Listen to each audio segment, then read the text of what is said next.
Le harcèlement moral. Vous pouvez vous retrouver en prison si vous ignorez ceci sur le harcèlement moral.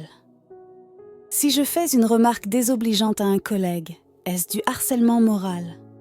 Non, une remarque isolée, même blessante, ne constitue pas du harcèlement. Cependant, si ces remarques sont fréquentes, humiliantes et visent à isoler ou rabaisser la personne, cela pourrait être qualifié de harcèlement moral.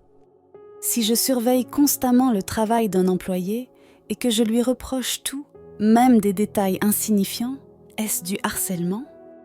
Oui, cela peut être considéré comme du harcèlement moral si cela devient systématique et excessif, entraînant un stress ou une perte de confiance chez l'employé. Si je critique systématiquement mon conjoint devant nos enfants, est-ce du harcèlement moral? Oui, dans un contexte familial, ces critiques répétées visant à dévaloriser peuvent être qualifiées de harcèlement moral, surtout si elles affectent gravement le bien-être psychologique de la personne.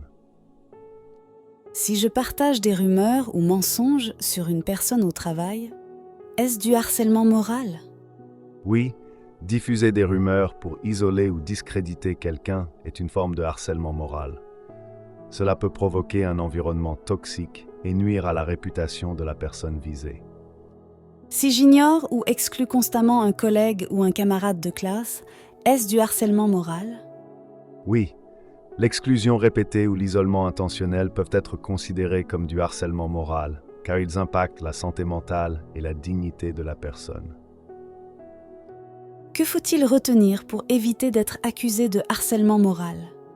Il faut se rappeler que le harcèlement moral repose sur des agissements répétés. Soyez attentif à votre comportement envers les autres. Si vos actions ou paroles causent un mal-être régulier, elles pourraient être perçues comme du harcèlement moral.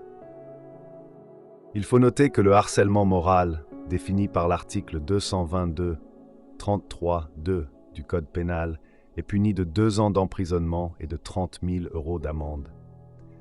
Des peines aggravées de 3 ans d'emprisonnement et 45 000 € d'amende sont prévues en cas de circonstances spécifiques, telles qu'une incapacité totale de travail supérieure à 8 jours, une victime vulnérable, mineure, malade ou handicapée, ou lorsqu'il est commis par une personne en position d'autorité.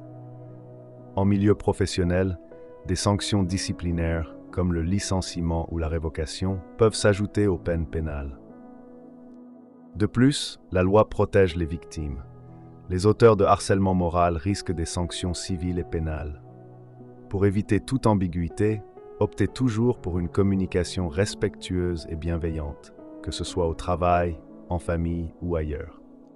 Merci beaucoup, chers auditeurs et chers pour ce temps d'écoute.